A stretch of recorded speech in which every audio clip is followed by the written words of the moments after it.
tiệt vì tổ nó dân viên cả cu cho ta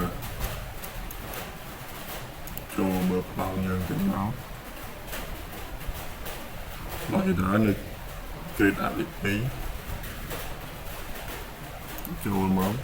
này dùng trong lục không ra khăn nè nó nè trên được nó không dùng cho là all story đời nó hay dùng select lờ viên nó trực tiếp đi lên mà rồi lục rồi tới đó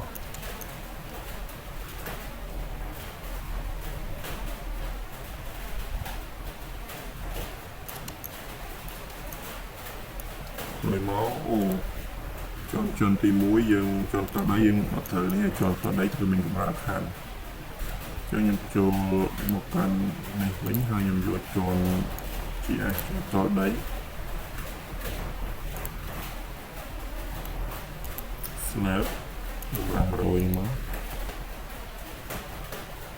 ok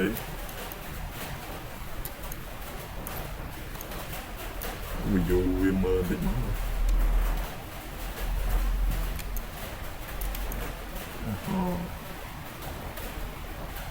từng cùng giờ hay activity xây nhất trong nhà cục thang về tiền là những cua là thông dần đó là cho một cua như ta mưa phóng trên bị ạt so lấy pi đấy màu mà đó cho ta cầm thì mùi này trên bị ạt đi máu mà mai vậy tắt làm hồn nó bay cô cái tốt đi bán những từ cả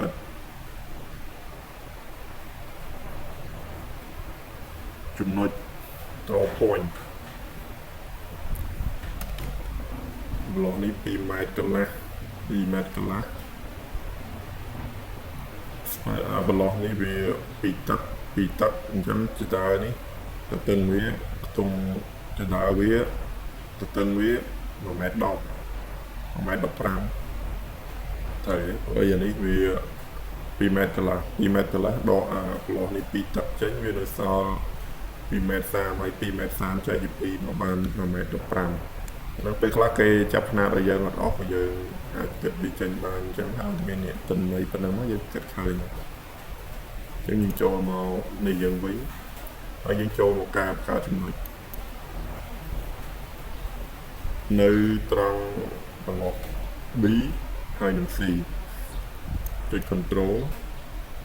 stroke vì nó là bị thông thì hồi mới dân cho là bởi ca trên nói bán cho màu draw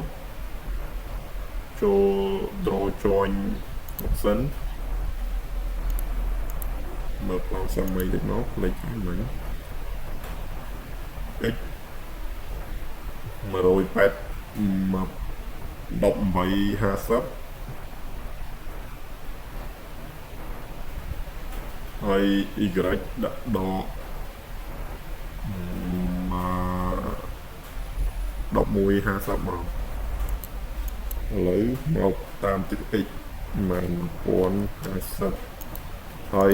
nè tại sao chỉ mới tích tích nhưng trách lời chúng ta cho so mùi này chỉ refresh chẳng x này bên này ra nè lý từ lời ní y hay bằng chế x chẳng là nếu mà con hạ sập chẳng bây giờ nếu vừa vì từ lớn bù tới y chứ một hồn chết đồ chắc lấy nhưng mà cho một đặt đồ mà đồ vậy độ muối học ra độ muối hạ sập mình này tha mà mát mà tắt làm hồn cho một lần như vậy hay một bài reference máu điện trong cái so lực gì đó rồi click về môi nó load màu hay đầm bay cung thâm mùi bán toàn là mình chúng tôi toàn những mũi tiền hay là mấy trôi toàn đi bán dân ao lại y cái như sâu mình rồi y cái như sâu nó dân chơi lại reference người ta nó bàn thì khỏi nói dân cho thâm cung hay đấm nâng dân vô rõ bìm đấy một cù rõ bìm được hơn là cù qua cho mà chúng nó tích dần គួរវិញក៏បានដែរត្រូវប៊ីមថាកន្លែងណាងាយស្រួលយើងគួរផ្សេងមកវាលឿនណាហើយអានេះខ្ញុំយកមកកាត់នៅ20-30តើហើយខ្ញុំចុច click ចំណុចនោះមួយហើយចំណុចនេះមួយទៀតហើយមកស្ដាំមកដាច់គួរមកយើងចាប់ផ្ដើមបង្កើតចំណុចមើលទៀតអានេះវា1.15 ដែរ1.50 ដែរ1.50ខ្ញុំបង្កើតចំណុចនឹងហើយបង្កើតចំណុចនឹងមួយទៀតចូលទៅត្រនេះដកវិញដោយសារវាបច្រះស្របឧទ្ទិស x គឺដក x ទៅដក15 50.1ហើយដកកាត់ចំណុចនេះមួយទៀតគឺដក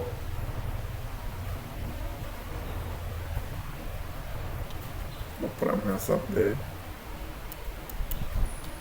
ដក15-50ទៀត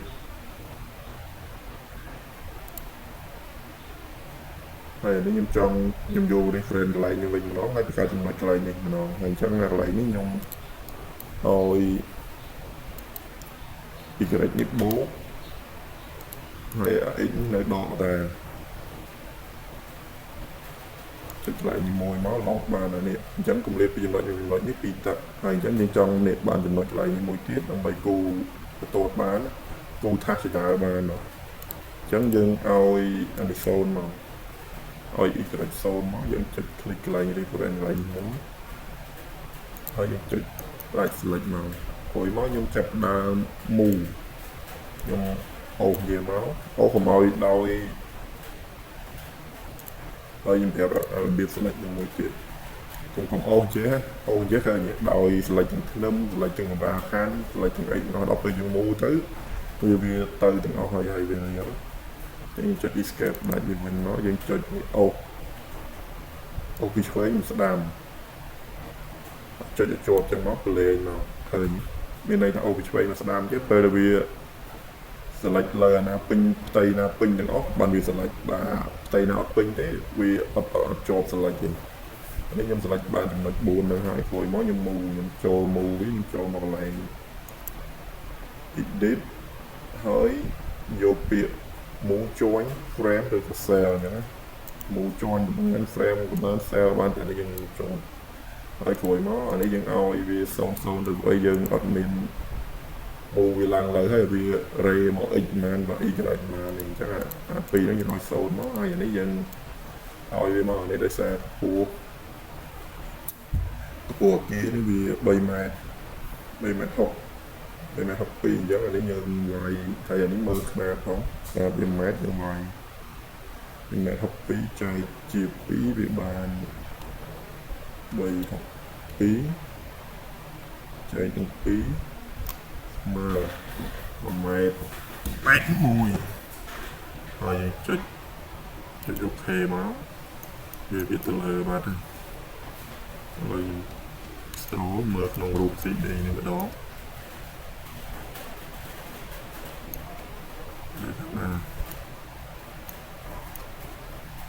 នេះ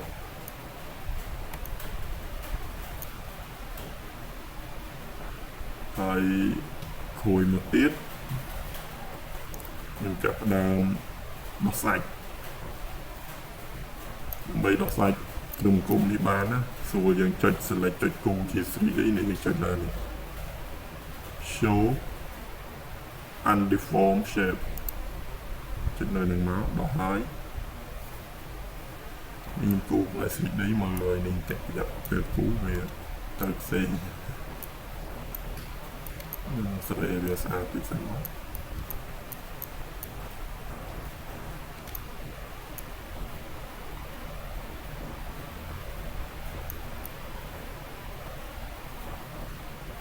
គួយមកខ្ញុំចូលមកខ្ញុំបិទនេះសិនគួយមកខ្ញុំចូល Electro នេះហើយយកពាក្យ Snap Option នេះចូលមកដើម្បីបង្កើតចំណុចចាប់នេះបើយើង select all ទាំងអស់សិតតែចំណុចចាប់តែខ្ញុំអត់យកទាំងអស់ចឹងទេ ពេលសម្រាប់ហើយខ្ញុំយកទៅ join grid ហើយនឹង line and midpoint ហើយខ្ញុំយក apply មកហើយខ្ញុំអូខេព្រោះមកខ្ញុំចាប់ផ្ដើមយកនេះ draw floor នេះគង់ព្រោះមកខ្ញុំយកពាក្យព្រោះមកខ្ញុំយកកម្រាស់របស់ចដាដែលយើងបានបង្កើតមកហើយខ្ញុំចាប់ផ្ដើមគូទៅណាចំណុចនេះមួយចំណុចនេះមួយទៀតចំណុចនេះមួយទៀតចំណុចនេះមួយទៀតហើយយើងមកស្ដាំផ្ដាច់មកឃើញបាននេះមួយនេះបានកម្រាស់ចដាឡើងមួយកម្រាស់ចដាហ្នឹងគឺមកកាន់ខ្សែព្រោះមកខ្ញុំចាប់ផ្ដើមគូថាសមួយទៀតគូថាសមួយ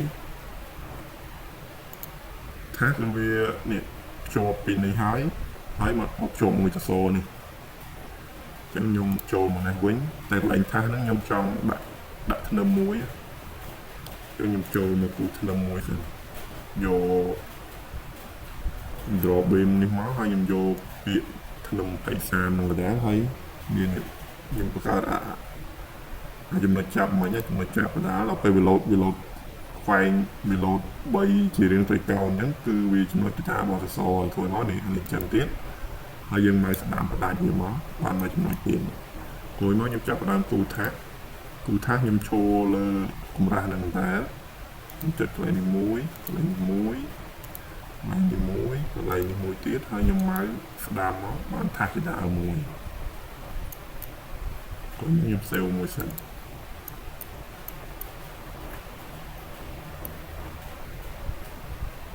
សេវមួយហើយក្រោយមកទៀតយើងមើលជាន់ទី1មកជាន់ទី1វាចេញមកមកចេញមកពីនេះមក2ម៉ែត្រ10ចឹងយើងចាប់ផ្ដើមបង្កើតមើលចាប់កន្លែងមួយទៀតមកវាចូលមកកម្មវិធីយើងហើយនេះខ្ញុំចូលលើនេះវិញហើយឡើងទៅជាន់ទី1ស្មាច់ចេញខ្ញុំបង្កើតចំណុចចាប់មួយទៀតមិញមកអានេះយើងយក reference កន្លែងនេះមកវិញណាអញ្ចឹងស្របទិស x ចឹងនេះយើងមើលຂະຫນាតខ្នាតវាមីលីម៉ែត្រយើងវាយ2100ហើយយើងចុចកន្លែងនេះមួយហើយ y អានេះវាឡើងវិញអញ្ចឹងវាស្រប y ព្រោះវាមកក្រុមយើងដាក់ដកតែនេះវាឡើងលើស្របហើយចតឹងចដាយើងវិញ1ម៉ែត្រ15ហើយយើងយក reference កន្លែងនេះតែហើយយើងคลิกមួយទៀតមកបានហើយវាបានប៉ុណ្្នឹងហើយហើយនេះខ្ញុំដាក់អានេះមួយទៀតខ្ញុំបង្កើតចំណុចខ្លះមួយទៀតដើម្បីគូសធ្នឹមហើយខ្ញុំឲ្យ0មកហើយនេះខ្ញុំចុច reference កន្លែងមួយទៀតខ្ញុំគូសធ្នឹមកាត់កន្លែងនេះមួយដើម្បីឲ្យវានេះភ្ជាប់ជាដើមនេះអញ្ចឹងខ្ញុំចូលក្នុងនេះមកគឺធ្នឹមមួយចុចចំណុចនេះមួយហើយចំណុចនេះមួយទៀតមកស្ដាំផ្ដាច់ក្រោយមកខ្ញុំគូសកម្រាលខាងមួយទៀតនេះគូកម្រាលខាងនេះខ្ញុំប្រើនេះម្ដងហើយខ្ញុំជ្រើសរើសកម្រាស់ slab យើងមក120ចុចអានេះឲ្យជាប់ហើយអូសមកបានមួយក្រោយមកខ្ញុំចាប់ផ្ដើម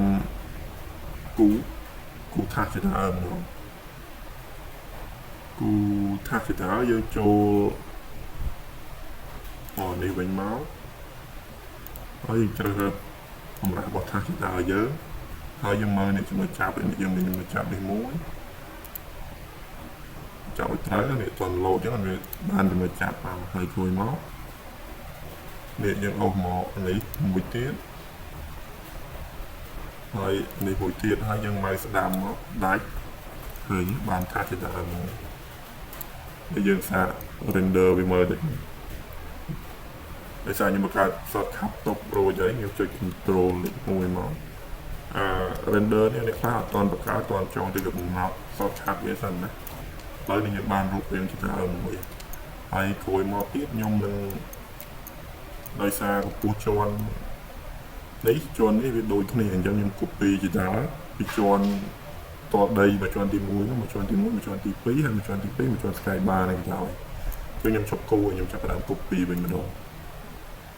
ចឹងខ្ញុំចាប់ផ្ដើម select ជានេះសិន select វាម្ដងមួយនោះឈប់មើលនេះវាដូចគ្នាអត់ទីបាក់ធ្វើគង់សាមញ្ញទៀតអូខេដូចគ្នា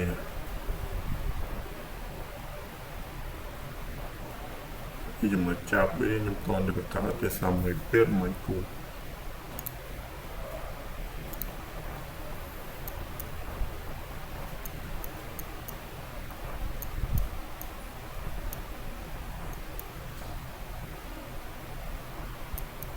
ឥឡូវខ្ញុំឧទាហរណ៍ថាវាដូចគ្នាគ្រប់ជាន់អញ្ចឹងសិនណា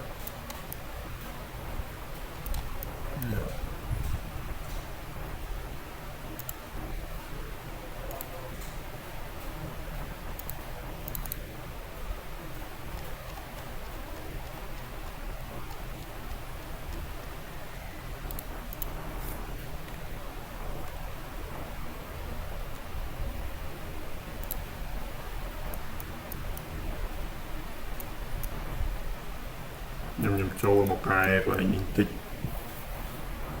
នេះតែ180ទេចូលមកកើតចំណុច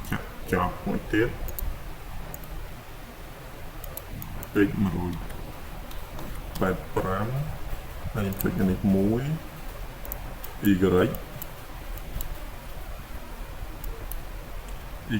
ក1550ហើយយក reference line នេះដែរនេះខ្ញុំចុចវាឡើងទៅ200 0ហើយនេះខ្ញុំដាក់200មកដើម្បីបង្កើតចំណុចចាប់នេះបានមួយទៀតហើយគួយមកខ្ញុំពេចនេះហើយនេះខ្ញុំលុបចោលវិញខ្ញុំលុបចោលដែរហើយចំណុចចាប់នេះខ្ញុំលុបចោលដែរហើយខ្ញុំចូលគូភ្នំ1សាមីភ្នំនេះมันlại mùi máuมันlại một chuyệnហើយផ្ដាច់មកព្រោះមកខ្ញុំចាប់ផ្ដើមគឺសម្រាប់ខាងនេះdraw floor នេះវាងាយស្រួលពេលវាមានចំណុចច្រើននេះយើងយកវាមកគូបើយើងយកផ្សេងៗមកគូអត់បានទេអញ្ចឹងយើងចុចចំណុចចាប់នេះមួយคลิกត្រឹមនេះមួយទៀតហើយចង់មកដាក់កន្លែងនេះមួយទៀតក៏បានដែរតែខ្ញុំអត់ដាក់ខ្ញុំទៅប៉ុណ្ណាខ្ញុំទាញវាចេញខែវហើយខ្ញុំចុចមកស្ដាមមកដាក់ចូលមកអូនេះចូលលើកម្រាស់របស់ចដាមិញហើយខ្ញុំដូរវាទៅជាកម្រាស់របស់ slab វិញខ្ញុំចូលមកអត់លុបវិញទេហើយមកវិធីទៀតចូលមក design ចូល cell ចូល slab ហើយយើងយកពាក្យនេះវិញមកហើយយកពាក្យ apply នេះវិញមកវា load ទៅជាកម្រាស់ slab យើងវិញហើយគួយមកដូរមកហើយឥឡូវខ្ញុំចូលមក copy ដាឡើងទៅតាមជាន់មួយខ្ញុំ select នេះខ្ញុំ select ថាជាដាខ្ញុំ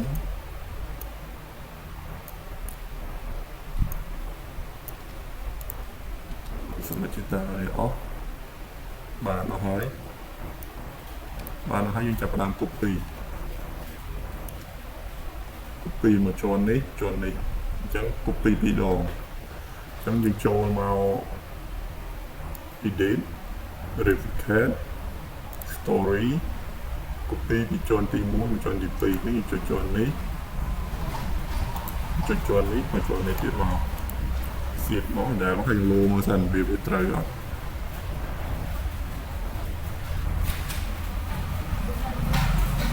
ចុចអូខេមកបានហើយឃើញហើយយើង rotate ជា render វាមើលមកស្អីពីមកអូខេអានេះអូខេហើយការគូជាដើមមានតែប៉ុណ្ណឹងទៅខូចក្រោយបង្ហាញពីការ model តទៀតដែលមានក្នុង cloud អញ្ចឹងអរគុណសម្រាប់ការទស្សនា